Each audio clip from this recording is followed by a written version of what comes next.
Hello vinyl community, Bradley here. It's a beautiful day out. The butterflies are out, that's for damn sure. Today I want to show, I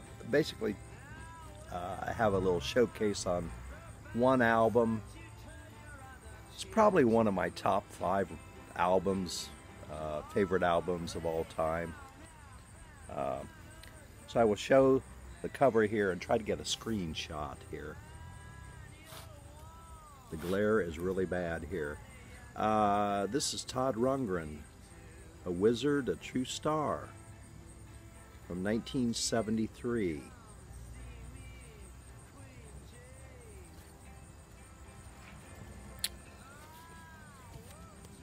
The gatefold. The inside just kind of repeats on each gatefold. So, before I start to talk about this album, I'll tell you a little story. Some of you may be aware of this, and others maybe you don't know about this. Okay, this is about Todd Rundgren, but go back to 1980, December. John Lennon was killed by John David Chapman. And at the time it was, they said that Chapman idolized John Lennon, etc. Well, when he shot Lennon, he was wearing a Todd Rundgren t-shirt. Okay. So they went to his hotel room and found a couple Todd Rundgren albums and kind of like a little shrine to Todd. And in fact, 2 weeks before he murdered Lennon, Chapman went to Woodstock, New York, where Rundgren lived, and tried to, whatever, I don't know if you say hunt him down or whatever, wanted to talk to him maybe, I don't know. Because Chapman said Rundgren had a big influence on his life, which I think he said that about Lennon too. So anyhow, and the reason I'm telling this story is that it has some connection with this album. Okay, so let's go back to 1972 and 1973, before this album was recorded.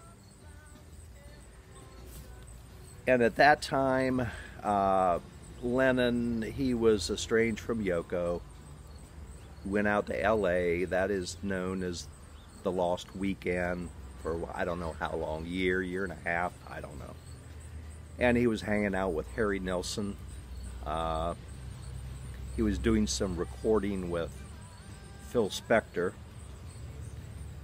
which there's all kinds of stories then, like, I mean, Spector was a real loon, capital L. And Nilsson was an extreme alcoholic. So when Lennon got together with Nilsson, they would basically get drunk as hell and go out to the nightclubs and just be really obnoxious. And I remember reading one time where they were at the Troubadour, I think, and Smothers Brothers were playing, and Lennon and Nilsson were just heckling them really bad. They were really drunk, obnoxious. So anyhow, during the same time, Rundgren was with, of all people, Wolfman Jack. Which on Rundgren's previous album before this, he had recorded a song called Wolfman Jack. So that's how they became acquainted. Although Wolfman does not appear on that song, but anyhow. So they were out at a bar, I believe, and Rundgren and Wolfman ran into Lennon and Nilsson, and Wolfman introduced Todd to Lennon, and Lennon was drunker than hell and just kind of really blew him off, like, who the hell are you, you know? So anyhow, a few months later, Rundgren wrote a open letter to, I think it was Melody Maker, the music mag, and basically he called Lennon a fake, a fraud, basically a fucking idiot, and all this. And then Lennon responded in his own open letter, calling, I think he called him Snod Rundgren or something, and he just slammed Rundgren in return. So on this album, which I'll finish this story and then get on with it, on this album there is a song called Rock and Roll Pussy. And pretty much I would say it is about Lennon. Rundgren is talking about revolution and you're nothing but a rock and roll pussy. So that's the connection, although they supposedly made up later in life. Anyhow, A Wizard, a True Star. The album right before this was Todd's album Something Anything. Pretty much it was a double album, just a power pop classic. It's in Rolling Stone's top 100 albums. A lot of really kind of poppy but good songs. So it had I Saw the Light, Hello It's Me, Wouldn't Have Made Any Difference, and a lot of really good songs. So he was ready to make this album, and this album could not be any more different than Something Anything. I mean, it's completely the polar opposite. In fact, it's another world from Something Anything. And at this time, I don't think Rundgren ever did drugs or drank when he was earlier in his life, but around this time, he started experimenting with psychedelics, psilocybin and mescaline and LSD, etc. So it kind of shows through on this album. This album is, well, at the time, Rundgren was, he had already started producing other people's records by then. He just started doing his own recordings in addition to this. So he knew, he was a recording engineer. He knew everything about recording. Well, this album, it is 60 minutes long. 30 minutes on each side. You aren't supposed to do that. Was Todd dumb or what? No, he's a genius. But I think he was just trying to press the limit of an album, which it's okay sound-wise, but the sound on this, it had to have been reduced in level,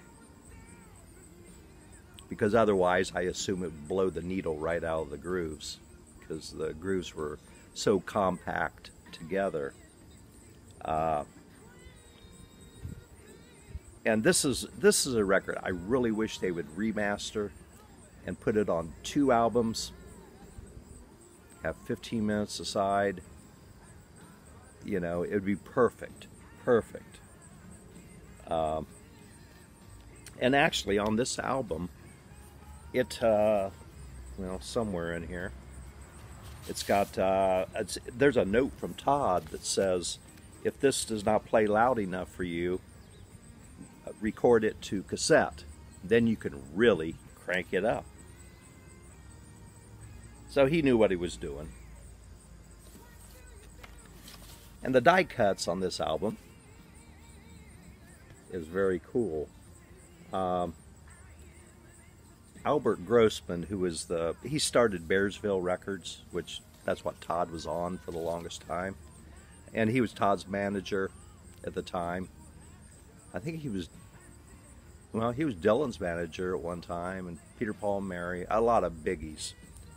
And actually, Albert Grossman suggested to Todd to do a different die cut for this, which, that costs a lot more.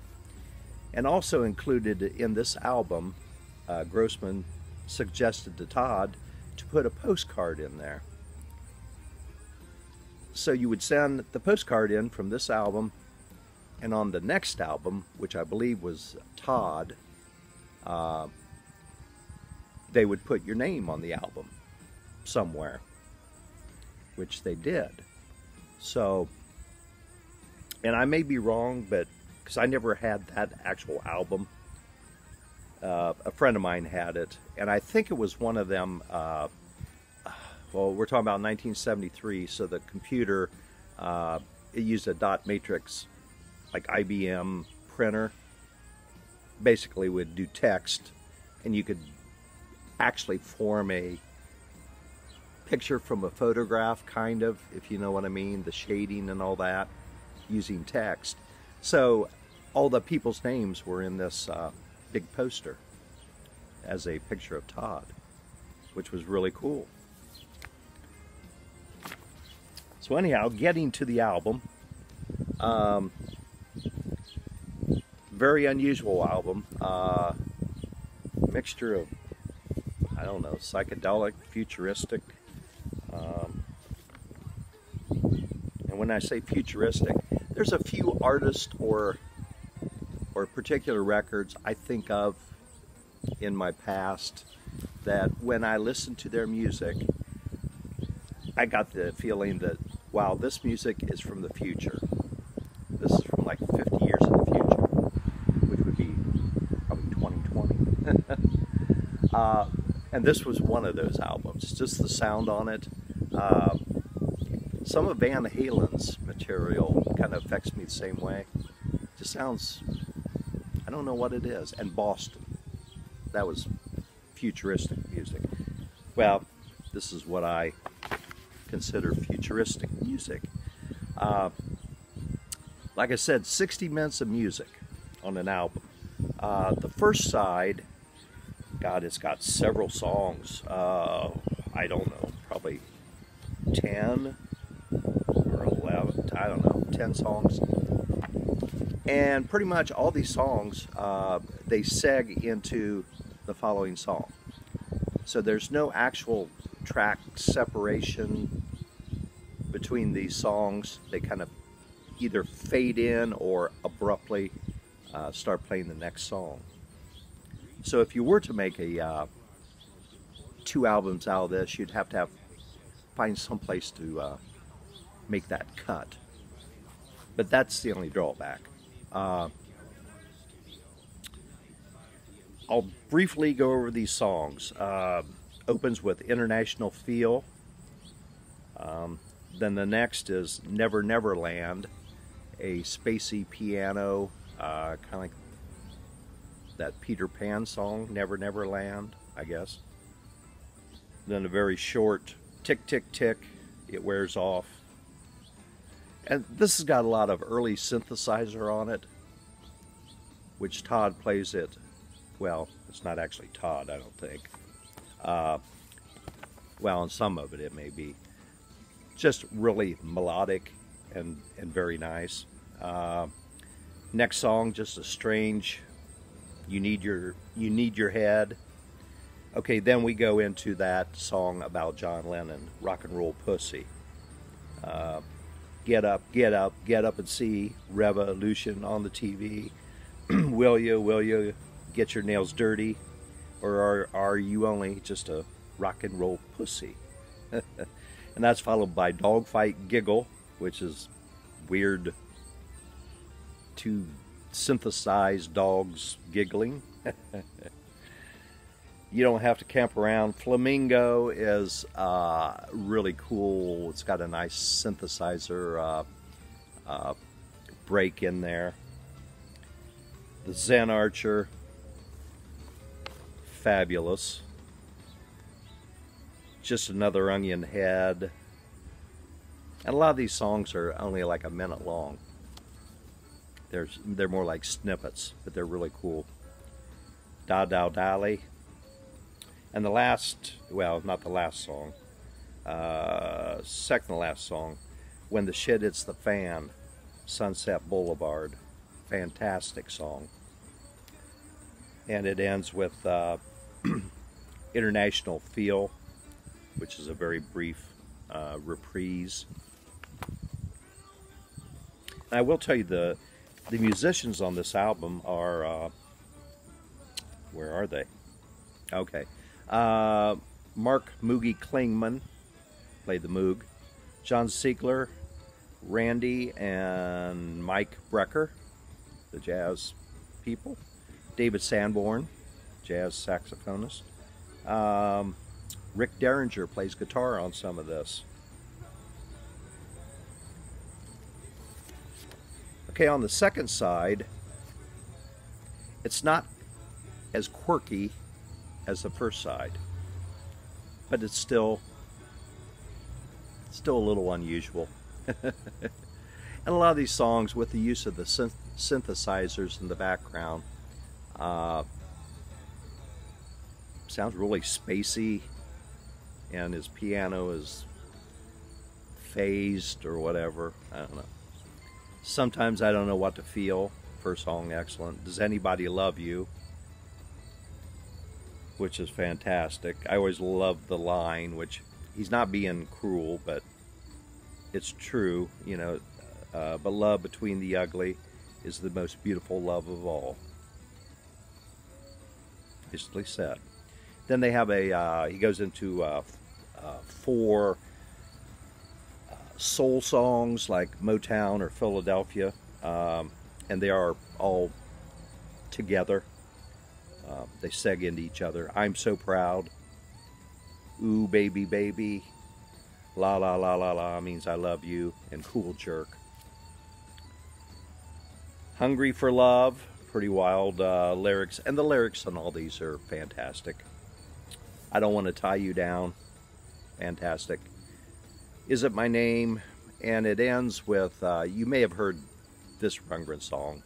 Of all the songs on the album, this is probably the one you've heard, Just One Victory. It's an anthem, and I think still to this day, Todd usually has that for the last song of his concerts. So, like I said, I really love this album. I've always liked it. Your first impression is like, wow, that's way out there. Which maybe it is. But I love the sound on this, and it's probably one of my top 5 favorite albums of all time. So I think that's about all I have to say about this album. So thank you for watching, and if you made it to this point. I kind of rambled on. So, have a good day. Check the butterflies out back there. I don't know. I hope they get big and healthy so they can make that trip to Mexico. Hopefully, they can. So, until the next video, we'll see you.